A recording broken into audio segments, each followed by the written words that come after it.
What if I told you that strength like this comes with a price written in bone? Not the kind of price you pay at the gym, sore for a day and then forgotten. No, this is deeper, older. The kind of debt that etches itself into your skeleton and stays there for 50,000 years. When paleoanthropologists first began examining Neanderthal remains in detail, they noticed something that should have shocked them more than it did. The broken bones, the healed fractures, the crushed ribs and damaged skulls.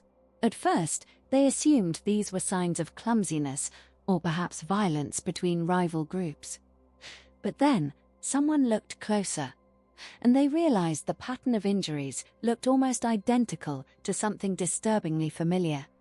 Professional rodeo riders. Think about that for a moment. The same broken arms, the same cracked pelvises, the same blunt force trauma to the face that you see in men and women who spend their lives being thrown, trampled, and stomped by half-ton animals. That was the Neanderthal existence. They didn't hunt from a safe distance with arrows and prayers. They walked right up to woolly rhinos, mammoths, and giant deer, and they stabbed them. At close range, in the dark, in the snow, and the animals fought back.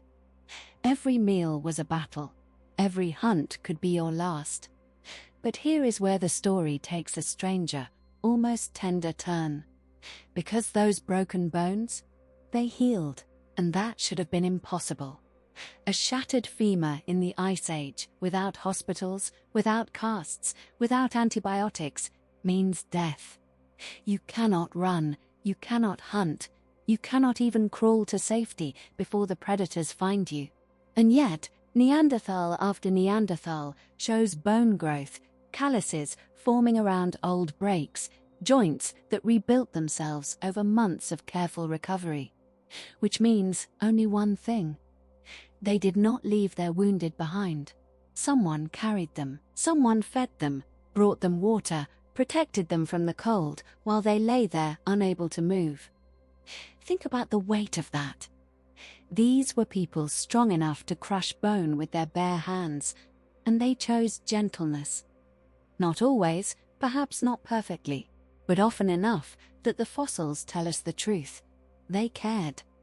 And that caring had a dark edge. Because to tend the wounded, you must also witness suffering. You must watch someone you love scream through the night while a broken rib mends. You must press moss into wounds and pray to gods whose names we will never know. The strength that let them bench press the Ice Age also let them endure something even harder. Seeing each other hurt and staying anyway. So when you picture a Neanderthal now, do not just see the muscle. See the scarred hands that held a dying friend. See the thick fingers that carefully stitched a wound closed. See the massive chest that heaved with grief, as well as with the cold air. They were freaks of nature, yes, but not because they were monsters. Because they were human in a way we are still too fragile to fully understand. And that strength, that terrible, beautiful, bone-deep strength, carries us into the next secret. Because if they could heal each other's bodies, what else could they heal, or what could they not? Wind down tonight, close your eyes if you wish, and let me ask you something. What if everything you were taught about Neanderthals was wrong? Not just a little wrong, completely backward. You've heard the old story. Grunting cave people, dumb brutes dragging clubs, a failed version of us that nature wisely left behind. But what if the truth is stranger? What if Neanderthals were not weaker than us, but stronger? What if they were not dumber, but had bigger brains than modern humans? And what if, listen carefully, what if part of them is still alive today, inside you? Soft pause. Before we drift into that story, if you enjoy history that quietly rewires how you see the world, take a moment to like this video and subscribe to Little Historical. It helps more sleepless minds find these stories. Now, Let me tell you about the absolute freaks of nature that Ice Age Europe tried and failed to kill. Neanderthals were not tall, but calling them short misses the point entirely. They were condensed. 5 feet 5 inches of dense muscle, thick bones, and a rib cage shaped like a barrel. Their skeletons show muscle scars so deep, they look like mountain ranges carved into stone. They didn't just survive the Ice Age, they bench pressed it. Their faces were not ugly. They were engineered. That massive nose warmed freezing air before it reached their lungs. Those heavy brow ridges acted as shock absorbers. Their eye sockets were nearly 40% larger than ours, because they hunted in darkness, in forests, in blizzards. We see a monster. Evolution saw a masterpiece. And that terrible tenderness brings us to something even more unsettling. The face. Not just the eyes that watched over the wounded, but the bones beneath. The visage that has haunted our nightmares for 100,000 years. Because here is where our discomfort becomes confession.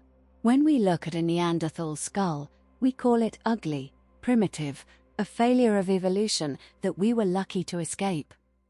But what if we have it exactly backward? What if the Neanderthal face was not a mistake, but a masterpiece of survival engineering that we are too vain to admire? Start with the nose. That enormous, protruding, ridiculous nose that cartoonists love to exaggerate. Scientists now believe it was a radiator, a biological heating coil. When you breathe freezing air, your lungs can bleed. The capillaries burst. You drown in your own blood before you even feel the cold. But that massive nasal cavity, filled with complex, curled bones called turbinates, warmed and humidified the Arctic air before it ever reached the lungs. Every breath was a miracle of thermal exchange. They breathed blizzards and felt nothing but the scent of mammoth on the wind. Then there are the eyes. Their sockets were nearly 40% larger than ours. Not because they had bigger eyeballs, but because they needed to gather every possible photon in the darkness of glacial forests and cave interiors. They saw in light so dim that we would be blind. Imagine what that means for intimacy, for recognition, for the way a mother looked at her child by the faint glow of embers, or the way two hunters exchanged a single glance across a shadowed gorge, understanding everything without a word. They lived in a world of whispers, shadows, and the softest movements. And then, the brow ridge. That thick, continuous bar of bone that makes them look so angry, so brutish, so other. But here is the secret that no textbook tells you. That ridge was a strut, a shock absorber. The face of a Neanderthal was designed to be punched, kicked, slammed against rock by a thrashing reindeer. It was armor worn on the outside. And yet, underneath all that bone, their expressions were likely more subtle than ours. With no prominent chin to telegraph emotion, with heavier features that did not twitch or flex the way ours do, they learned to speak with the body.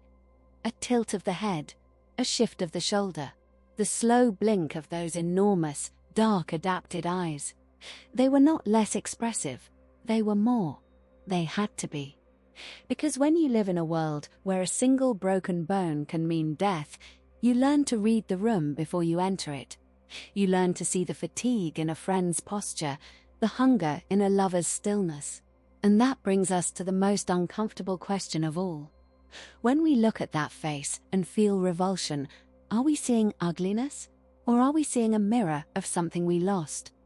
The ability to survive without comfort, the willingness to carry scars without shame, the face that loved and fought and grieved in the dark, while our own softer features stayed safe behind walls and firelight. So the next time you call a Neanderthal face ugly, ask yourself, who are you really judging? And what did that face have to endure that yours never will? That question leads us deeper still, past the bone and into the mind. Because if their faces were weapons, then what lived behind those eyes was something even stranger. That question leads us deeper still, past the bone and into the mind. Because if their faces were weapons, then what lived behind those eyes was something even stranger. We have been taught to believe that bigger brain means smarter human, and by that measure, we should be bowing to Neanderthals right now, because their brains were larger than ours, not a little larger, significantly. On average, a Neanderthal skull held 100 to 200 cubic centimeters more brain tissue than a modern human skull. Let that settle inside you. The creature we drew as a dim-witted brute, shuffling and grunting, actually carried more grey matter than the architects who built Rome, than the poets who wrote Shakespeare, than the engineers who landed on the moon. So why are we here, and why are they gone? The answer is not what you think. It is not about intelligence. It is about intimacy. You see, the Neanderthal brain was shaped like a rugby ball. Long, narrow, devoted to vision, to movement, to the raw sensory processing of a world that was trying to kill them every single day. Their visual cortex was enormous. Their motor cortex was a superhighway. They could look at a stone and see the spear hidden inside it. They could watch a herd of deer and predict exactly where each animal would step 3 seconds before it moved. They were geniuses of the physical world, masters of the now. But our brains changed. Somewhere in the last 100,000 years, Homo sapiens developed a rounder skull, a globe-shaped brain that pushed the visual regions aside to make room for something else.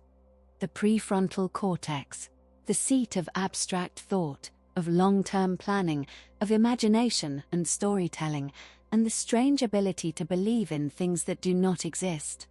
Gods, nations, money, justice. We invented lies so powerful they became truths, and that, quietly, was our superpower. A Neanderthal could track a wounded bison for 3 days across frozen tundra without losing the trail once. But could he gather 500 strangers to build a wall? Could he persuade a neighboring valley to trade grain for flint based on a promise written on clay?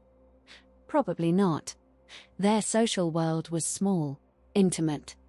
They knew every face they would ever meet, but we learned to trust strangers, to cooperate with people we would never touch, to pass knowledge across generations not just by showing, but by telling stories around fires that burned 10,000 years after our own bones turned to dust. And yet, that rounder brain came with a cost. We lost something they had. We lost the ability to be fully present, to see without interpreting, to move without planning.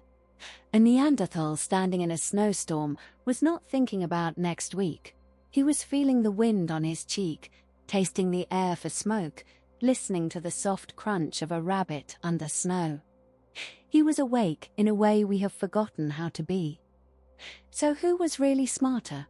The one who could plan for winter, or the one who never forgot that winter was already here? That question has no easy answer.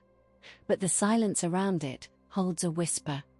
And that whisper leads us to the most haunting truth of all: what they left behind, not in museums, in us. And that whisper leads us to the most haunting truth of all: what they left behind, not in museums, in us. You carry them inside you right now.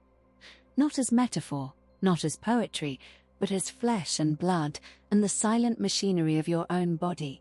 If you have ever woken before dawn with a strange heaviness in your chest, if you have ever felt a shiver when the wind shifts in autumn, if you have ever looked at a stranger across a crowded room and felt an unspoken recognition, that might be them, stirring.